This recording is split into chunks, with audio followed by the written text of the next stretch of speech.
So today we're going to talk about building an audience, specifically sharing different approaches or projects or campaigns that you have done that you noticed that it helped out to build your listenership. And we'll talk about that. Does anyone have anything that they'd like to start off with?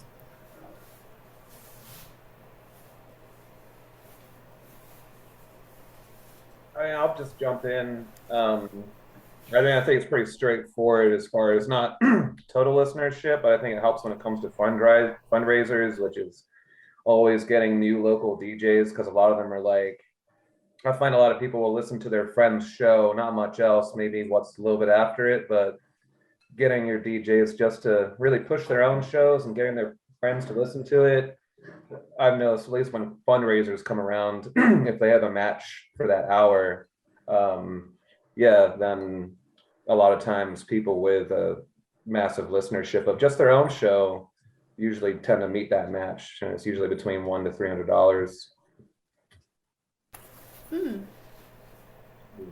Kind of the only thing, I guess, really my thing for folks would be, how do you gauge listenership?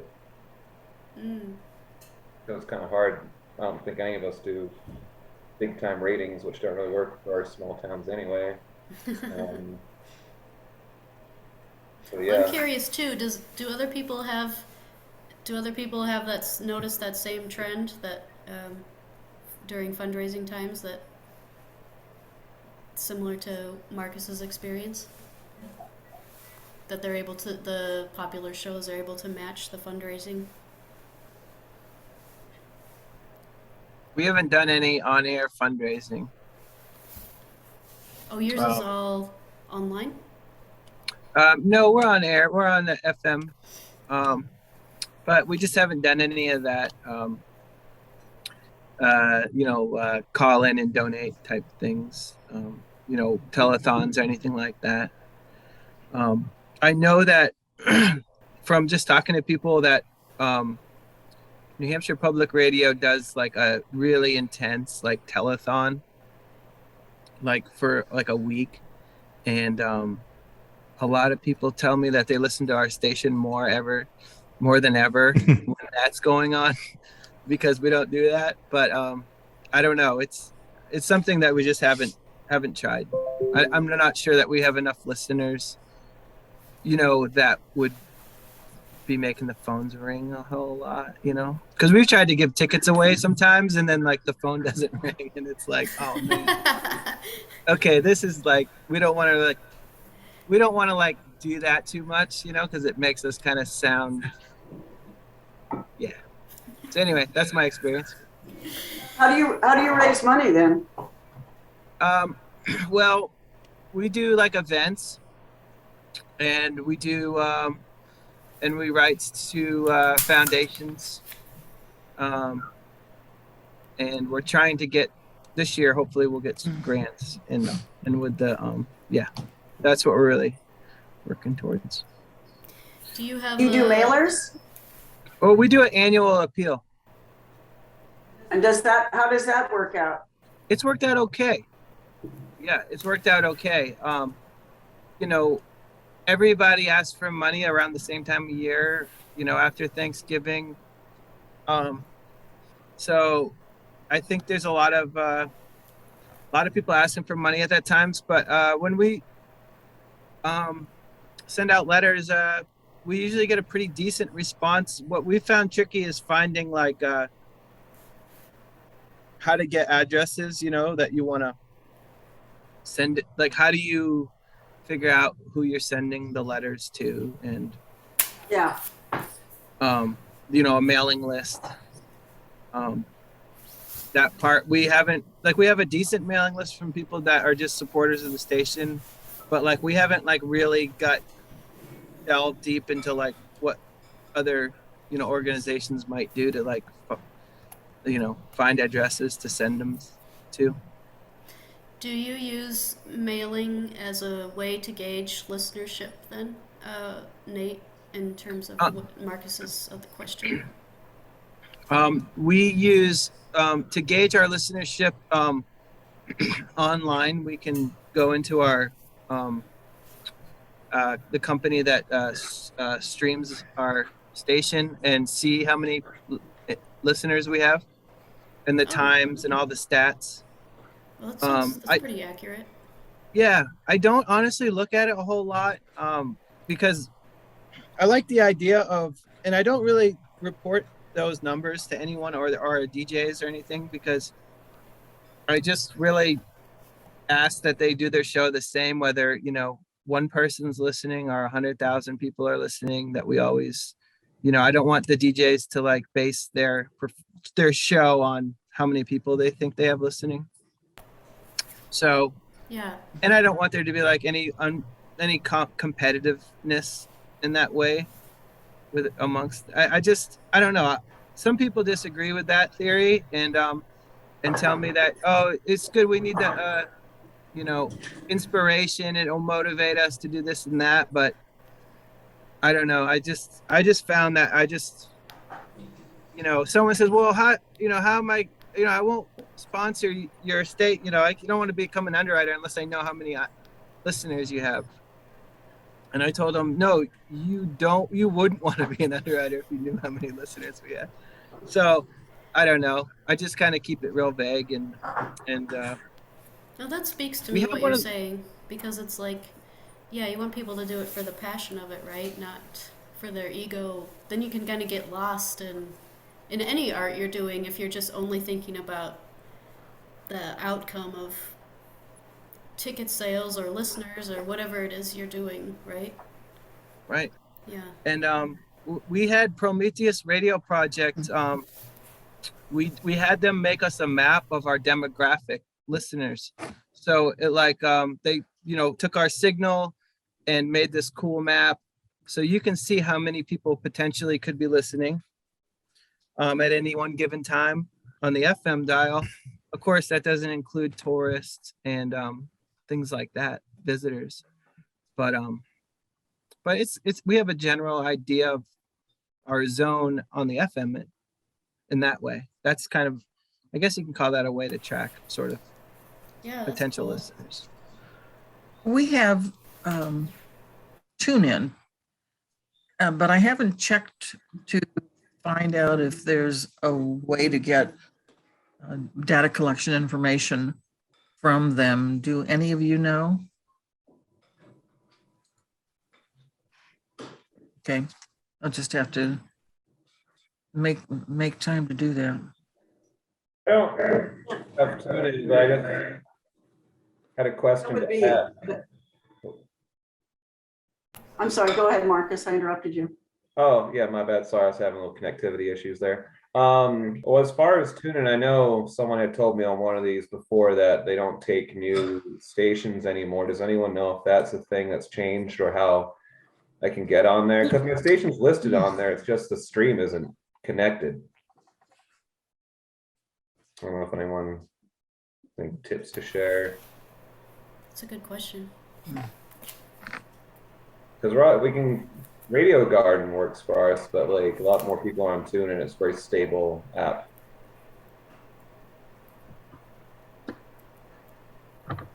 That's funny that they would have like a finite amount on an internet.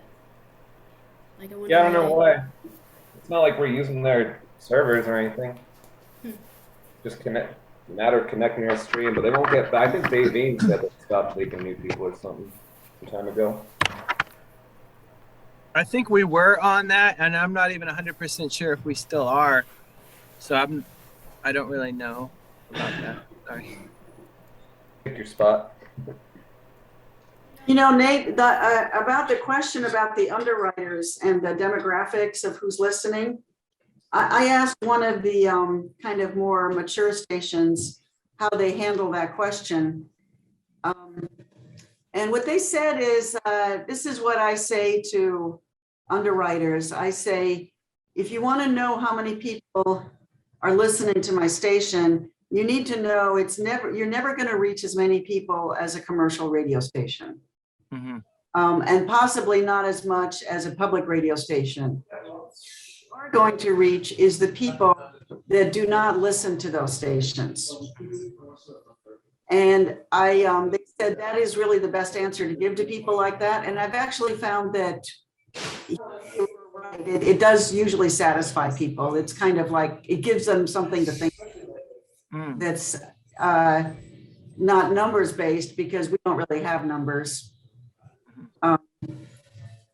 So that's the line that I've learned to use when I was at KHOI. That's a good response, and let people know that, you know, the listeners that we have are dedicated people to community. Yes. And that they consider the station a vetting organization, so they trust the vendors that come to the station, and so it's a motivated audience. And then I say that's the best I can offer you, and that seems to mean something to people. We haven't done a ton of underwriting lately, you know, over the last few years, just because of the effort it takes to get them and keep up on it and record it and program it. And yeah, it's work. It's a lot of work, and I just found it easier to go paint, you know, for the day.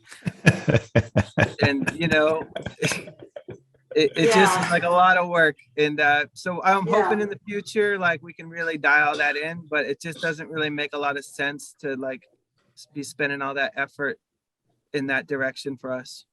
Yeah, the KHOI board used to periodically have this conversation where they would say, you know, we just need more underwriters. If we had more underwriters, we'd be doing better. And then I always thought, as the manager, yeah, but who's going to do all that work? Right. I was at a grassroots radio conference, and some station was saying that they basically got to the point where they give commissions to producers who are willing to do the underwriting, and that it's just kind of a reality of the situation is that you kind of have to pay somebody to do it in the long run. And I could see that. I thought they're probably right about that, because it's always a trade-off. It's a great idea and it sounds great to the board, but somebody actually has to do all that work and keep it straight, and it's high maintenance. Sounds like a board job. It could be, but you know, It could be, yeah. but it requires a lot of attention to detail, right? and to real understanding of how the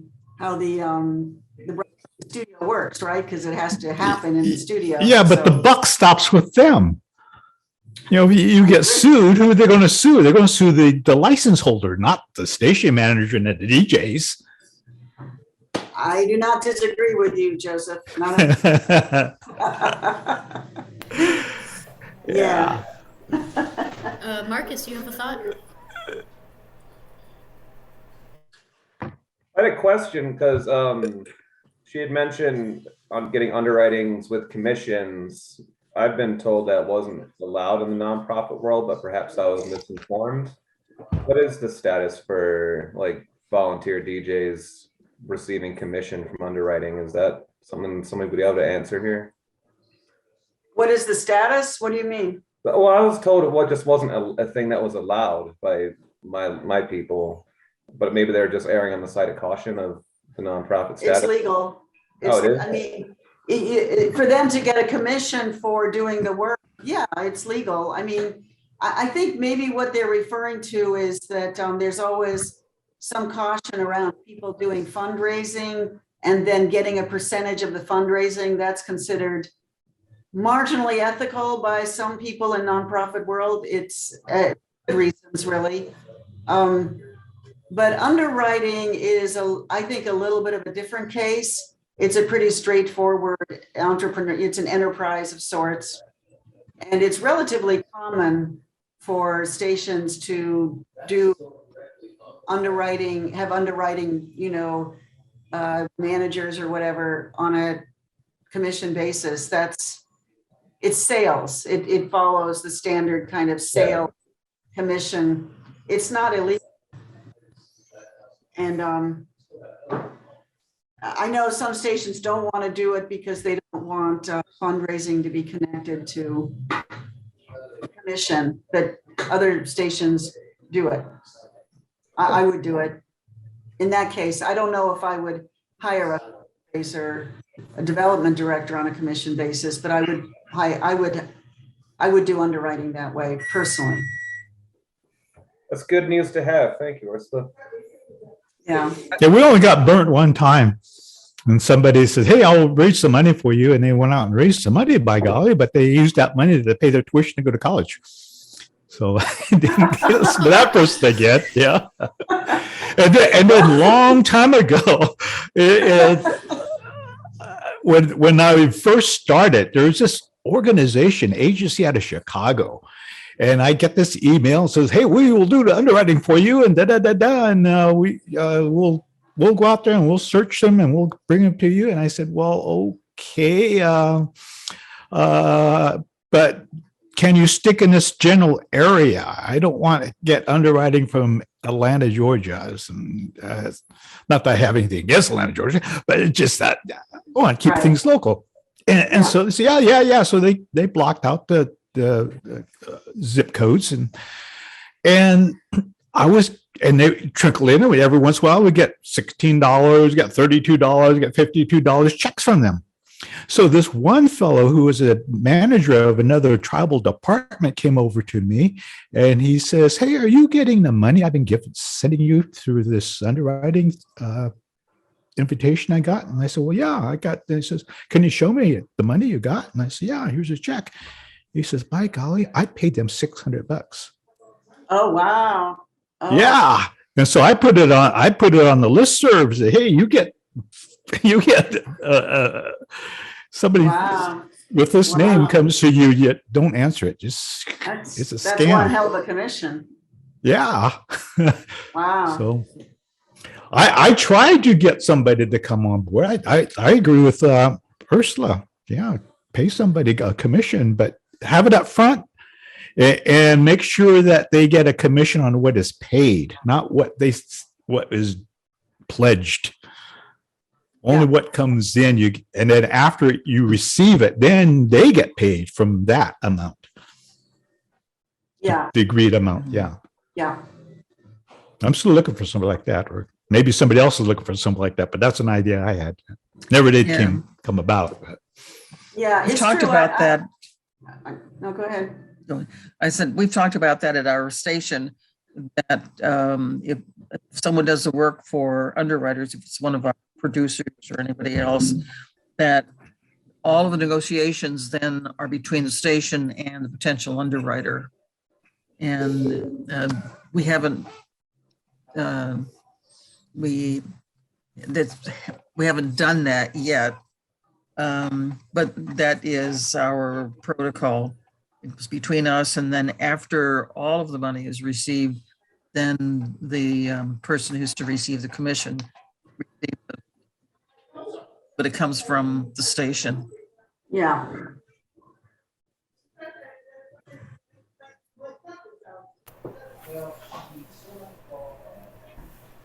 I don't know. It's an interesting thing. My experience is that most stations, they find that about 10 to 15% of their income can come from underwriting, and then it kind of hits a ceiling. I think that sometimes people, especially board members, think that it has a lot more potential. But I think that's about the amount you can sustain operations wise, and also on how your air sounds, right? I mean, if you start to have commercials all the time or underwriting all the time, at a certain point, the FCC objects. You can't start to sound like an advertising. So I think it's a really useful thing, but it's not the the solution to finances. I don't think. I think it's a tool to be used in moderation. Ralph Nader came out with a letter, I think last week, lambasting PBS and for the amount of writing that they have. Mm-hmm. Yeah. Well, I mean, the thing is PBS and NPR, they have the money to pay for lawyers when the FCC fines them for stepping over the line. We don't have that kind of leeway. We can't, we can't test the waters very easily because we pay a big price for that. So, There's pretty specific guidelines about how many you can have. I believe it's on maybe it's on every half hour or no more than yeah. every 15 minutes. And you can have a group that's up to like 3 businesses at a time. But I Yeah. forget what it is, but it is pretty specific for Yeah. LPI. Oh, well, I don't remember. Gosh, good to know. I need to go back and research that because I don't remember that. But I do have a question. When I worked in commercial broadcasting after I got out of college for a while, and then when our community radio station started, that was new for me. And whoever did the training on a summary of FCC regulations told us that an underwriting spot cannot interrupt a show. That if you have segments in a show, you can throw an underwriting spot there. But Say that again. Say that again. what we were told was that an underwriting spot could not interrupt the programming. If there was a show, like we have a news show, and there's a portion on current news and then public events going on, book reading section. So between those sections, that would not be interrupting program. But in a show, an interview show that we have that's an hour long with one person, that not interrupt that show with the one guest with underwriting. And I can't remember what came up recently that made me question that. And I was trying to see if there were any other stations when they give their potential underwriters a rate card and then let them know what they can and can't say. I didn't see anything about that. Have any of you heard that? That sounds like a programmer's rules, someone that provides the programming rather than the FCC. This Yeah. was a student who was in a broadcast program at a local university. And that's what Maria, he, it sounds to me that rule does apply for fundraising for another party other than your own organization. So if you put in a plug for a fundraiser for somebody, you can do it if it's within the flow of your programming. But if you interrupt your programming to do that, that's illegal. Oh, I didn't know that. That I know is true, but I've never heard that applied to underwriting. And I think I agree with Nate. I think it sounds like it's either a rule of the station or of the programmers. Some programmers say you can't interrupt our show. Like I think Democracy Now! Doesn't want anybody to interrupt their show. I mean, but they also provide music breaks without standard timing. But but some programmers do. I think they have finally started to do at standard lengths. But I agree with Nate. It sounds more like that to me. I don't know. okay. I didn't find that. Just cursory search on the FCC sites. Yeah. So that's what we've done, our volunteers since we began, because again, this was student intern from a local university. Marie, what do you think has attracted the most people to listening to your station? I beg your pardon? What do you think has been most effective in attracting to people to listening to your station? I don't know. We do not have a handle on how many listeners we have. I did hear that a few of our music shows may be attracting more listeners. I don't know what that person or how that person, where he was looking to get that information. What about you, Marcus? What do you think is the most effective thing? Well, aside from, people getting their friends to listen, which is kind of just a very limited time frame, I don't know. It's hard, especially in a tiny community where it sometimes feels like we've exhausted the amount of listenership we could possibly get. I think bringing younger people into the fray here at the station can help. Again, it's just the same thing of the people that know the people are going to listen to their show. And I feel like maybe here, I don't know how it is where y'all live, but this is such a small community where everyone knows each other, has known each other for so long, unless they're, moved into town like me. Outside of that, older music shows, because it kind of fits our demographic of like those, like that 60s, 70s era, I found is a lot of popular, especially with current membership. Just, I think it's kind of, new music of their youth, and listening back to it, like whether it's a blues show or a show that does just retrospective kind of looks at music. What I really want to know is where, I guess, what talk shows bring in people, because music's always going to bring in people, but a talk show, sometimes you always hear like, well, I was listening until they started talking, and then I went into somewhere else, that reality.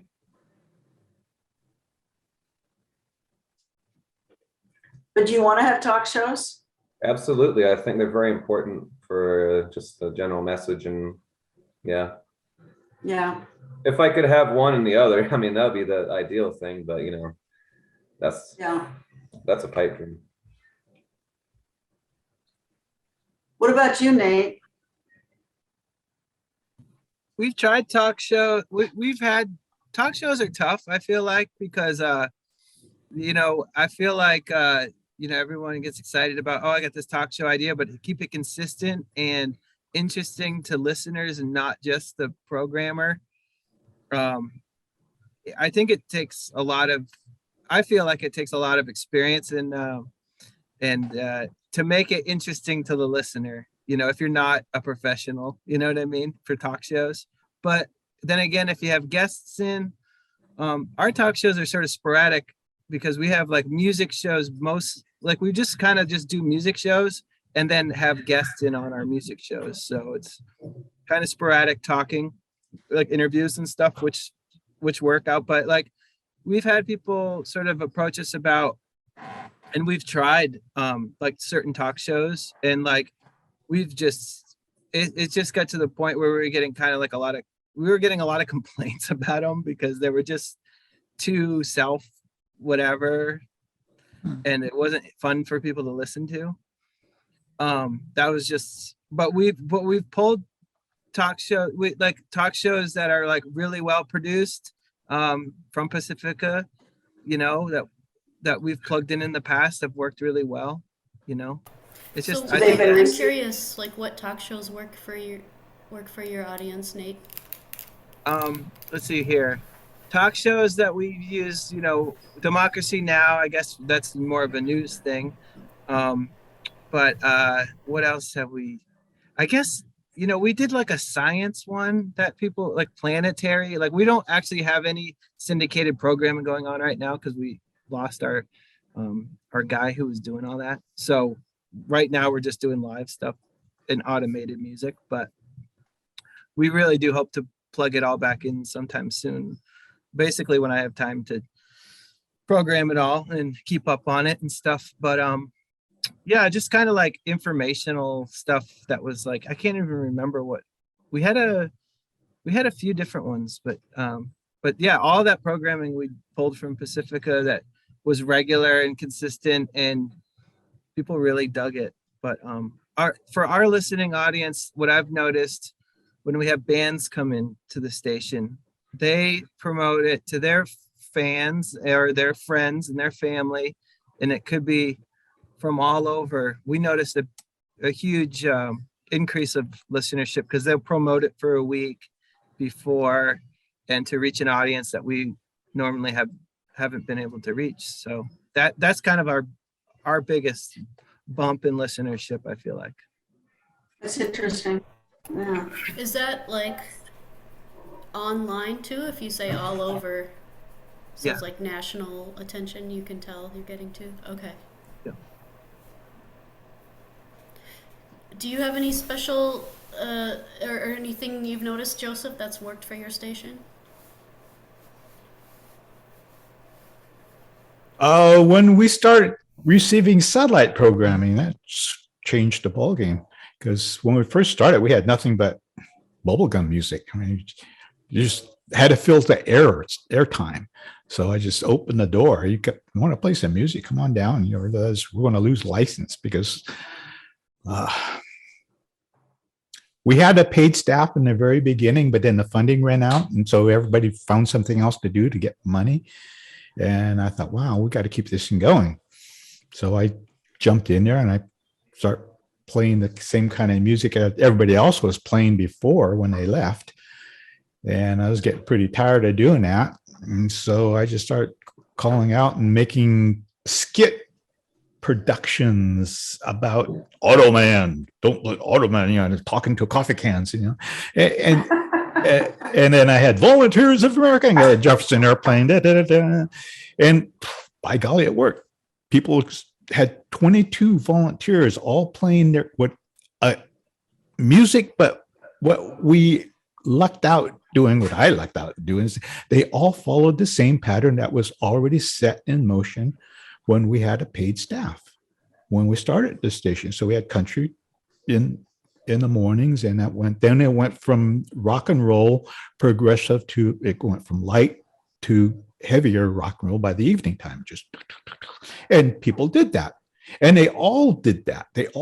No matter how I scheduled them, because I didn't want to stick one person, okay, you get these hours and you get those hours. We mixed it up so that everybody didn't have to do weekends and everybody didn't have to do the same hours, but we all kept the same schedules. So that worked really well. Then we got funding and everybody wanted to get paid. Didn't have enough money to pay everybody. So we had 22 people, and even at minimum wage at that time, that wasn't enough to pay everybody.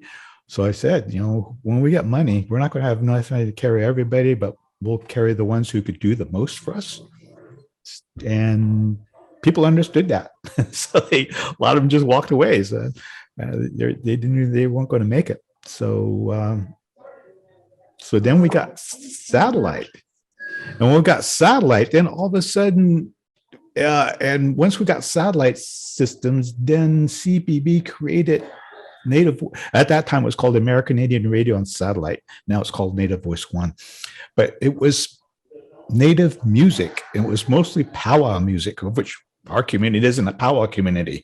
But it was on like early in the morning, and people said, "Hey, I turned on the radio at 3 o'clock. I couldn't sleep. Turn on the radio at 3 o'clock in the morning and heard powwow music, Indian music." And so they were really excited about that until after 3 or 4 weeks of that, it says, "Hey, can you stop doing the boom, boom, boom stuff?" So we had to find some more Native music, and that was hard. So then we got Native America Calling. Then when Arrow started, they started Native America Calling. It was our flagship program. And that got a lot of attention because it was a different topic every day, 5 days a week, same hour a day, 10 o'clock in the morning, we ran it. And that's the most popular, and it still is the most popular. So I started building around that. Okay, we got that age group and followed up with Democracy Now!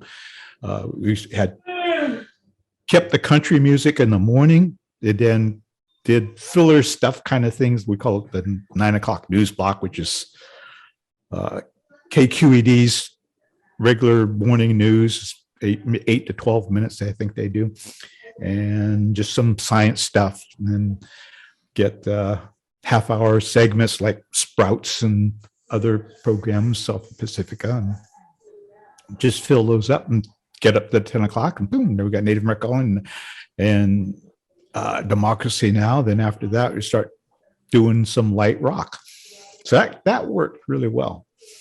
But it still wasn't fulfilling to me, because I agree, if you got the airwaves and you control the airwaves, and you got a community that doesn't have a lot of stuff, you got to share some news and information.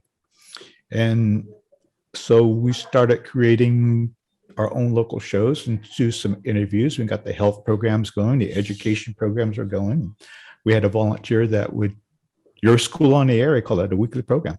Had another woman who did college type of programs. I forget what she called her program.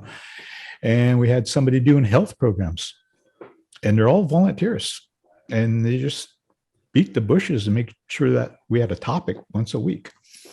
So that was helpful. So now what do? So I'm doing the lead producer, and I do a Friday edition. I try to do an interview with somebody who's doing something good in our community or their community. And I try to focus it on Native communities. And so that's interesting. Like just today there's this program I worked on today for tomorrow was Dream Quest, which is a youth program in our next town over. And they do a lot of stuff for the young people up to, preteens to 24 years old, and they keep them busy, give them job opportunities. They got a gifts on a secondhand store type of a thing going. And they do a lot of fundraising, helped a lot of kids. So did an interview with them. The program that I messed up yesterday was our broadband, our new broadband system. It's a fledgling business, tribal nonprofit business, and I got, well, how did it get started? What barriers have you seen that you have overcome? And what's the future look like? What can the community look forward to, type of thing? And how are you going to get it to every house? We got a lot of trees. The guy says, yeah, well, we got this client, this vendor says, yeah, our system can go through trees, but they never saw our trees. We've got trees. You got like grass, just trees, a lot of trees. And we had some problems. They had to work through those problems to get to the communities that are down below those trees, the houses below those trees. So that was a really good story. And I got to follow up on that one. So yeah, we do a lot of health stuff because people, especially COVID and all these things, we still got to keep our hand on that pulse. So that's important. So Music shows you provide COVID information? Daily, 3 or 4 times a day. And then we start doing air quality because we got the forest fires. We've had forest fires since 99. Now people say, oh, we got these forest fires coming all over us. Hey, we've been doing it since 99. And our CDC measured our migrant fire that happened in 1999. We had 60 days of solid smoke that you couldn't see 200 feet in front of you. And at that time, it was the worst smoke conditions that was ever registered with the CDC over that long period of time.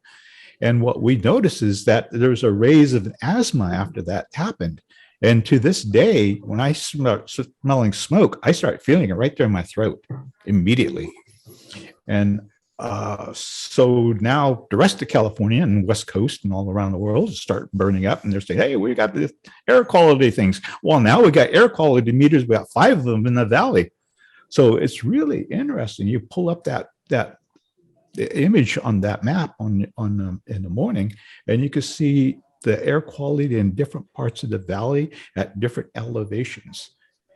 And you're in it right now in the wintertime, the higher the elevation, the clearer the smoke, or it's clear the air. In the lower elevation, because the inversion, all the people who are burned is no forest fires, but people are heating their homes with firewood. We get red conditions throughout the valley floor until the air warms up and the smoke blows out. So that's pretty interesting stuff. And so when I'm on the air, I give the air quality reading at every break. here was what the monitors are saying. So I do it like 4 times in the first hour. And then we bring it up every once in a while during the day. Where do you So, get the yeah. information? We Where do got the Tribal Environmental Protection Agency has gotten a grant, and they stationed these monitors in different locations in the valley, and then they're all hooked up through Purple Air. That's this product, the brand name of them, and so they are able. You can read your monitor. If you have a Purple Air monitor in your home, it will. You could read it off your computer, but these monitors that we have outside, are reading to a central location, and we hook up that central location, and that feeds us. So it's technology is pretty good, but I don't know. I'm still playing around with how do you get more people, and people come up to me and says, "Give us an idea of a program that you could do that somebody else can copy." Because for some reason, people think that we started things in the country that other radio stations go and duplicate. And I think, well, no, I duplicate what other stations have already done. I think, so my next trick I'm going to pull out of the hat is wait, don't tell me. But I'm not going to call it that. I'm going to say I have 2 different versions. One is wait in it, which we always say is in it. And what is that? In it? It is that? Yeah. So I say, wait in it. But that one, there was I got this email from this guy from some foundation. He wanted to know, how has your radio station reported on tribal council governments? And they have this whole survey looking out for how Native stations are reporting. Do you have a journalist on that? How many hours do they do? And this whole thing. Well, we don't have any journalists, and we don't have a news department, but we do broadcast the tribal council meetings every 2 times a month. They're open sessions live, and they're on the internet. So, and you can access them through Zoom, and that's a feature, but we don't do any reporting on that. So I'm thinking, if you want to find out and get people more involved in tribal government, if that's the slant that you're taking, then why don't we come up with wait in it? And what we do is get our local newspaper, which is a tribal-owned newspaper, get them and start asking questions based upon the articles that are in that newspaper, ask some questions that are based upon the local programming that we do, like Friday edition or other features. Maybe we get some interviews with some of the other tribal departments, like I was just talking about, and come up with some questions, come up with a pilot project, float it past these people. If you want people to look at tribal government, how about funding us this? And I like that idea. Yeah, and so then we have, just like wait, don't tell me, get some people who have a sense of humor who can just babble about things and make up stories. Well, we won't help make them up stories, but they can carry these stories. And then thinking, well, you send us, if you want to be a contestant, send us your email and we'll do a random drawing out of all the emails that we get, and you could be on the Zoom call, and everybody log in, and we'll give you some kind of a prize. I don't know. Haven't got that far yet. But anyway, that's a concept. Okay, that's one. I have the same format and this is what another guy had talked with me about. He says, give us an idea of how we can produce, or you can produce a program that other tribes can follow and duplicate that involves their tribal language. And I said, I got to find out the Hoopa word for wait and say, wait in it. And then based upon the language, come up with phrases, get some fluent speakers. And we have a handful right now. And they would come up with some phrases. And then we have a panel of people who would interpret them. And sometimes the interpretation would be the right interpretation. Some of them would be goofy. and so the contestants, who would be randomly drawn again from everybody's set, would get option. They can pick this multiple choice, who got the right answer, and then give them some kind of a prize. And that again, would that attract people?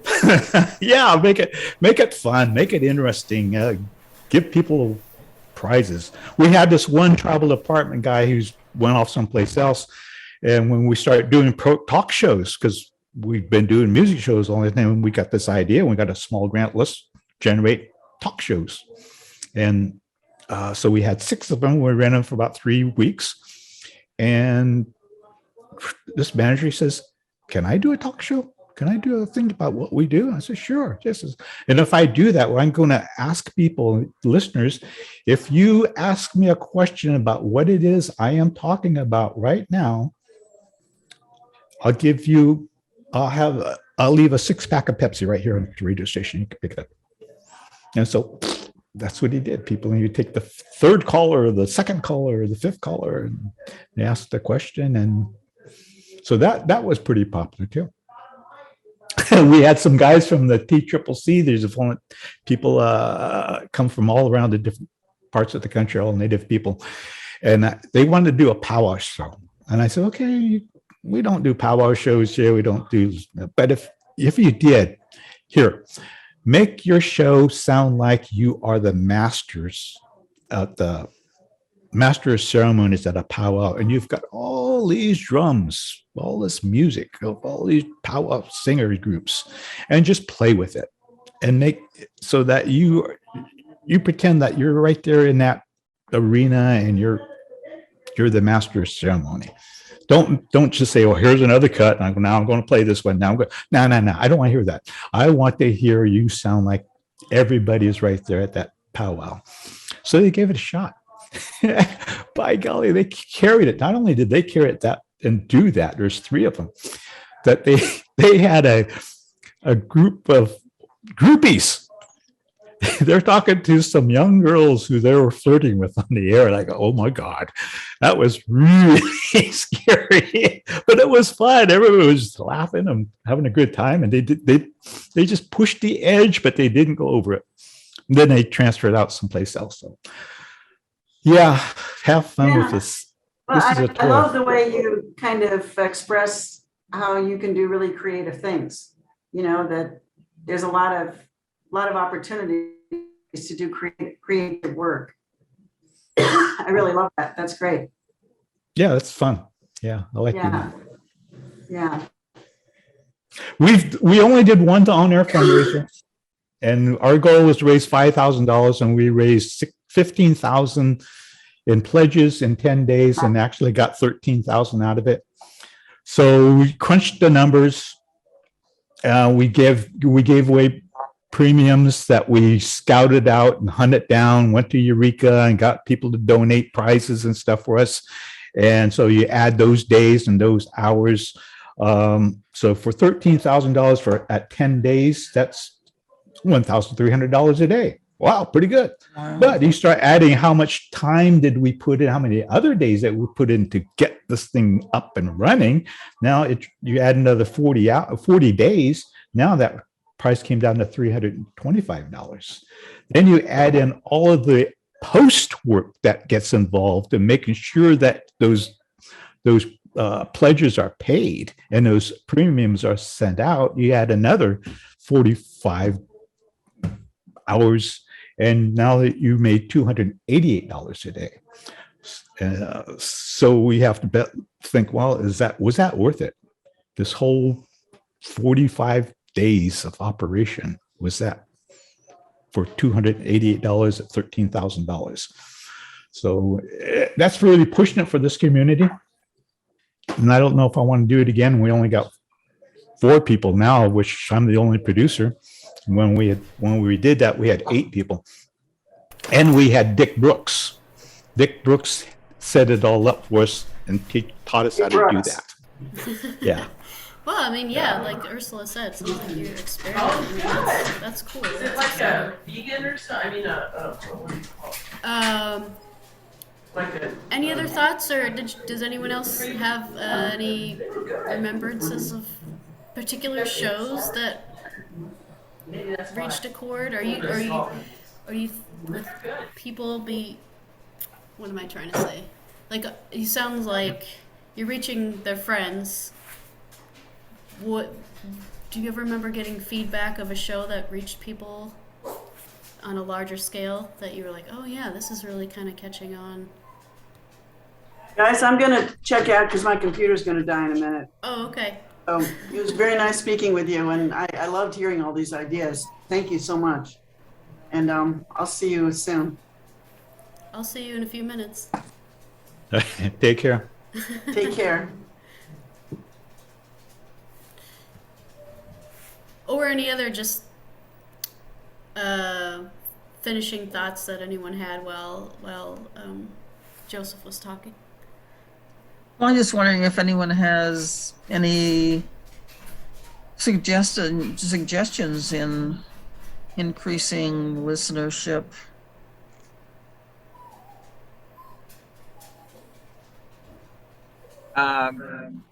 I think that social media could be really powerful to, get people attracted to your radio station. And we don't utilize it enough, but I know we could grow in that way a lot more. I know that Davine in Asheville, she uses Facebook a lot for promoting. Oops, sorry, my puppy. Promoting, especially when they do live events or have live bands come in, and they always or interviewing politicians. They'll promote it on Facebook, and she finds that really useful. I would like to, well, we have a new volunteer who I think is in his 20s, which is pretty exciting for us, or at least for me. And he knows some social media pretty good. I'm interested in what Twitter might be able to do for us. And I don't know how to use Twitter. I follow people, but I don't know how to use it to try and draw people to our station. Do you follow other radio stations?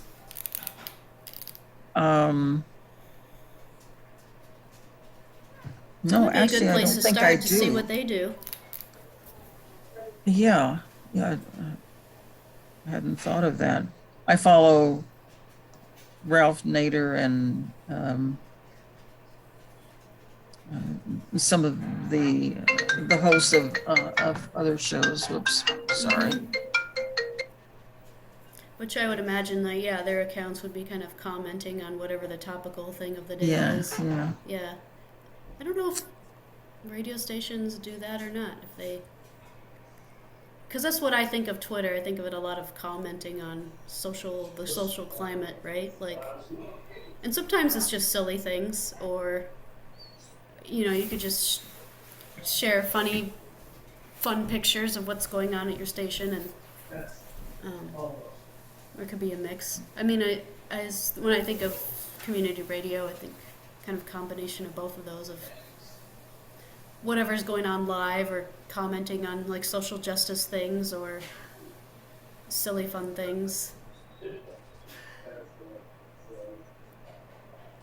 Thanks, good idea. Yeah. Or and just seeing what other stations are doing.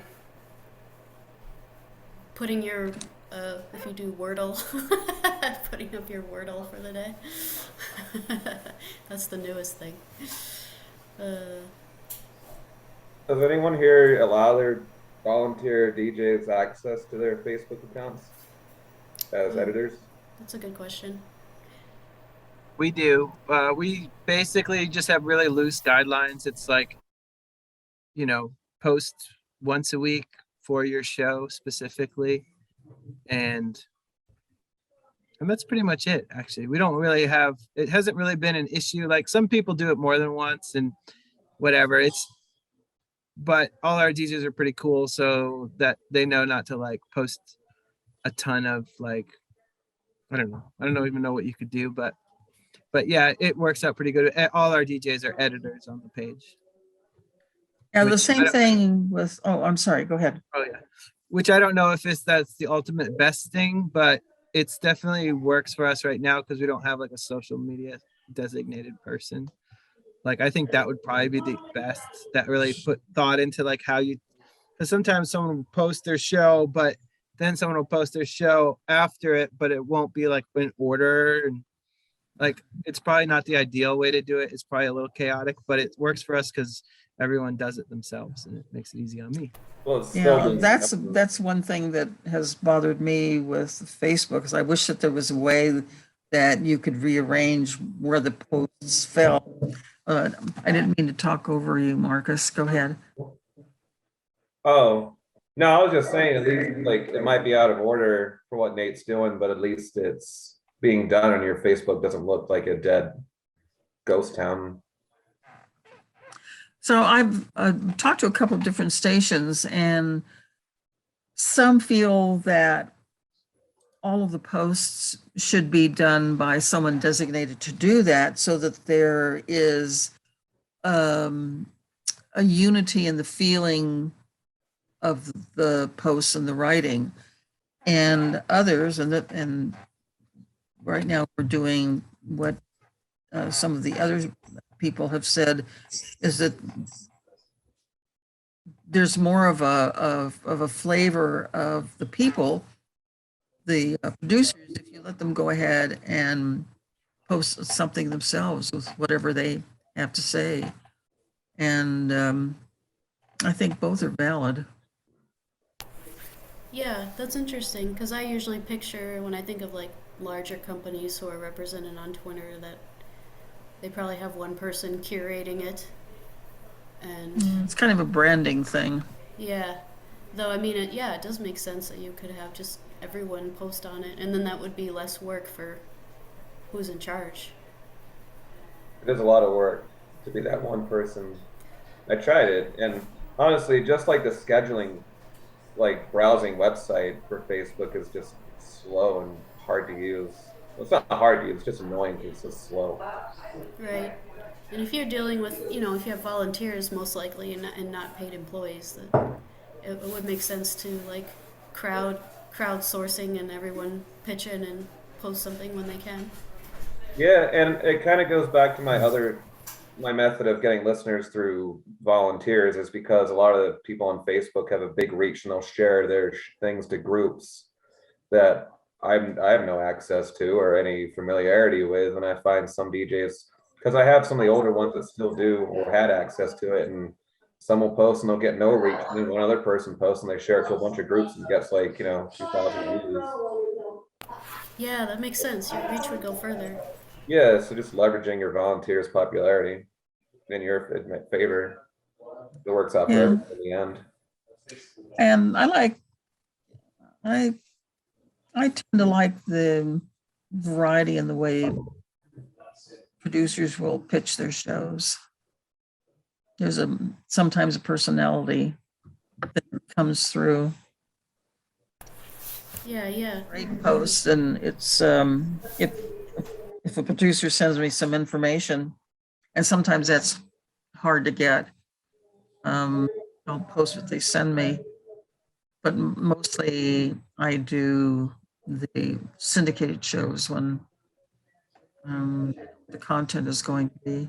NV1 that Joseph was talking about is really good because they'll send out the week's list of what they're going to cover each day. So I'll post that daily. I have a question just for everyone. Does anybody offer like a stipend for their DJs or volunteers? No. Would you if you could, or do you think it would be a good idea? I Did Christmas bonuses. You do? So the people who get paid the most get the smallest bonus, and the people who get paid the less get the largest bonus. And I didn't take any because I was paid the most. No. And I needed them. Completely volunteer. Yeah. We might have another roundtable discussion on this. I'll look and see if that has been brought up before on our, yeah.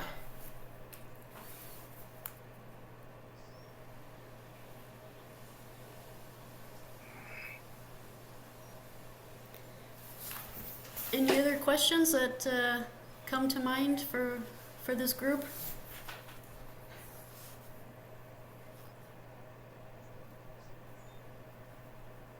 Well, this was a great discussion, guys. Thank you for joining us today. This was great. It was wonderful having you. Thank you. Yeah, thanks. Fun. Thank you. Yeah, good seeing everybody. Yeah, good seeing Yeah. everybody. Very good.